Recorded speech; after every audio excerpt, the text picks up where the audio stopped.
Good afternoon, welcome. This is Spotlight Africa and we come to you live from Uyo, the capital city of Akwa Ibom. My name is Uyai Emem. Today on Spotlight Africa, Gabon's president's party wins most seats in first legislative elections since 2023 coup. Former Congo President Joseph Kabila sentenced to death for treason.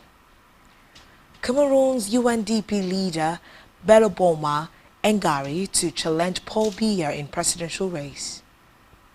South African firebrand Member of Parliament Malema convicted of firing a gun in public. Plus, at least 30 die after Ethiopia church scaffolding falls. These stories are all just ahead on Spotlight Africa. Stay with us.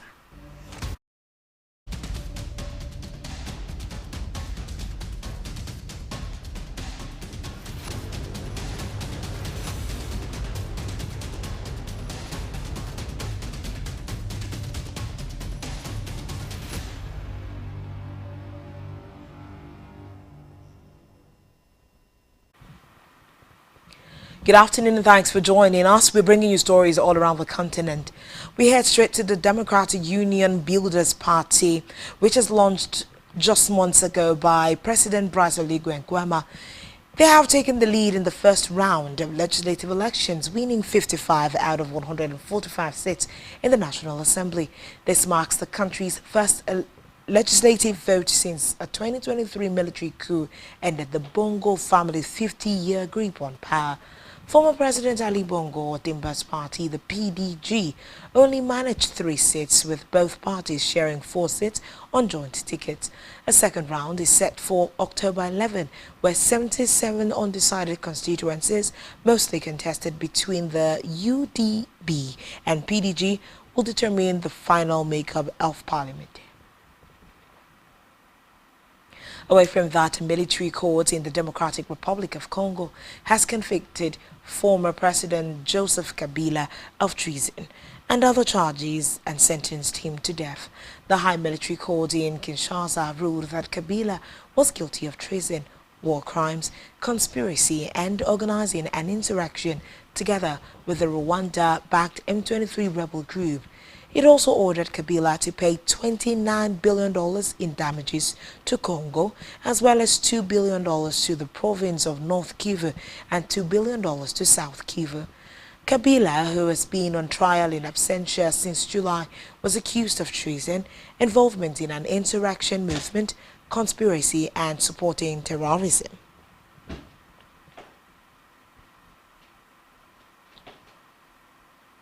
In another development, nearly 8 million Cameroonians will head to the polls October 12, 2025, in an election that could mark a turning point in the country's political history. Among the candidates is Beloboma Ngari, president of the National Union for Democracy and Progress, UNDP, a longtime ally of President Paul Biya, who is now challenging him at the ballot box. Ngari, who has held roles both in government and opposition, said his party's decision to contest the election reflects their constitutional right. At 80, Ngari dismissed concerns about his age, insisting it gives him an advantage. His dual experience as a government minister and a paramilitary leader, he argued, strengthens his vision for Cameroon.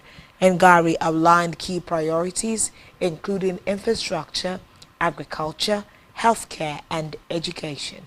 When asked about accusations that he shares responsibility for the government's failures, Ngari defended his record. He said his participation in past administrations was based on agreed-upon government programs, but now believes the UNDP can deliver better results. Cameroon's Constitutional Council, often criticized over its independence, will play a decisive role in confirming the results. Ngari said he hopes the institution will uphold the law while stressing his party's push for stronger independence of national institutions. We move now to South Africa, where opposition politician Julius Malema has been found guilty of illegal possession of a gun and firing it in public, offences which carry a minimum sentence of 15 years in prison. In 2018, a video emerged showing the economic freedom fighters leader using a semi-automatic rifle to fire several shots in the air during his party's 5th anniversary celebrations held in the country's Eastern Cape province. He was charged alongside his former bodyguard Andrine Seaman, who was acquitted. Malema was convicted of hate speech less than 2 months ago and often lashes out at white minority in a country where 31 years after apartheid ended, racial tension still runs high.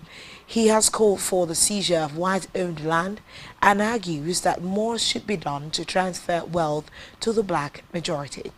Malema was convicted of 5 offenses, including the unlawful possession of a firearm and ammunition, discharging it in a public space, and reckless endangerment. These offences fall under the Firearms Control Act and carry a minimum sentence of 15 years in prison. On a rather sad note, at least 30 people have died and more than 200 others been injured after scaffolding collapsed at a church in Ethiopia, according to local police Inspector Ahmed Gibayu, who told reporters.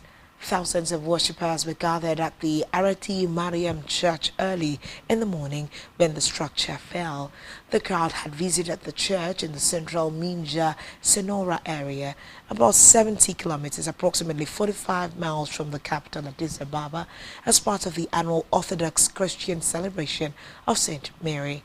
Ahmed said the death toll might increase, adding that those confirmed deceased were aged between 25 and 80. We move over now to Kenya, where police have offered a reward of 1 million shillings for information leading to the arrest of suspected serial killer Collins Jumasi Kalusha, more than a year after he escaped from their custody. Kalusha was the prime suspect in the murder of more than 40 women whose mutilated bodies were discovered in a disused quarry that became a dump site in the capital, Nairobi. Shortly after his arrest, he escaped from custody along with 12 others after reportedly cutting through a wire mesh roof and scaling a perimeter wall. It caused outrage, and police are facing a renewed backlash over their failure to hunt down Kalusha more than a year later.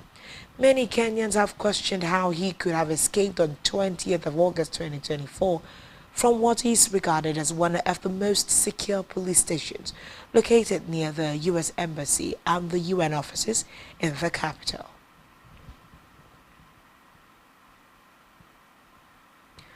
WHO says 42 dead in latest Ebola outbreak in DR Congo. Stay tuned for details of these stories and more in a moment.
Welcome back and thanks for staying tuned. This is still Spotlight Africa.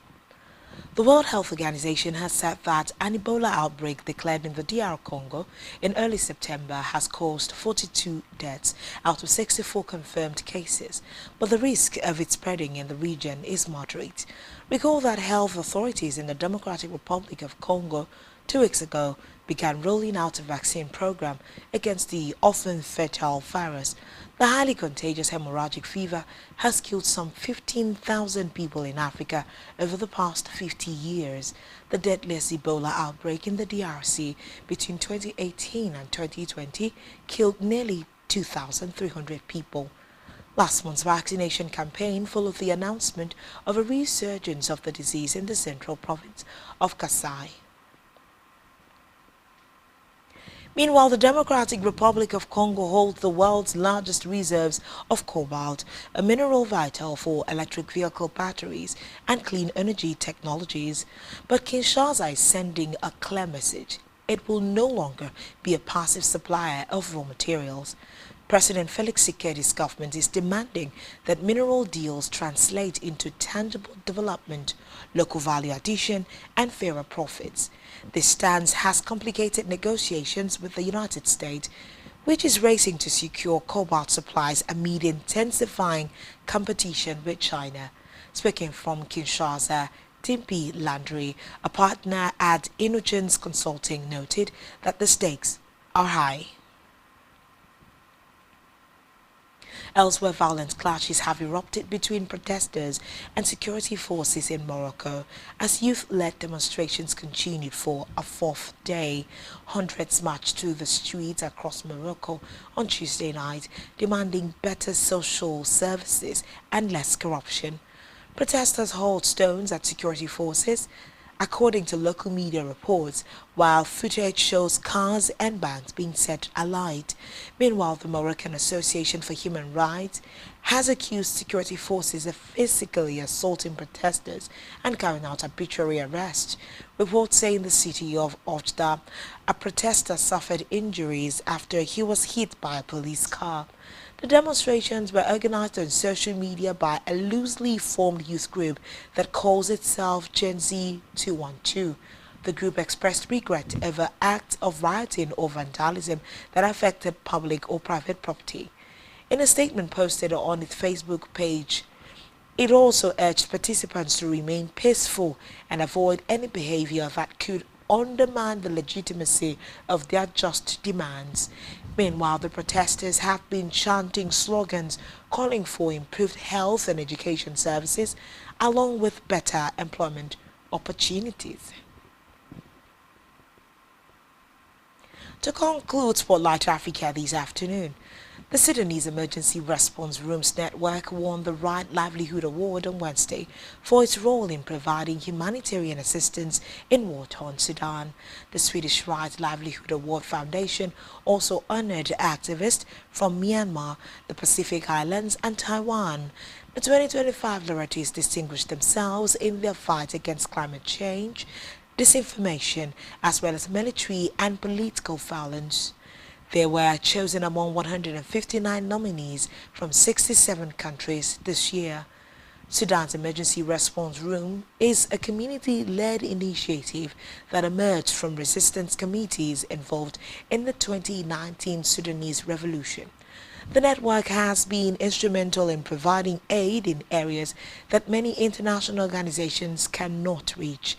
The youth-led organization Pacific Island Students Fighting Climate Change and Julian Angwan were also awarded the prize for carrying the call for climate justice to the world's highest court, turning survival into a matter of rights and climate action into a legal responsibility.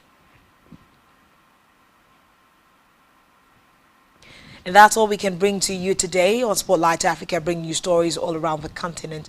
This has been put together by Spectrum Television.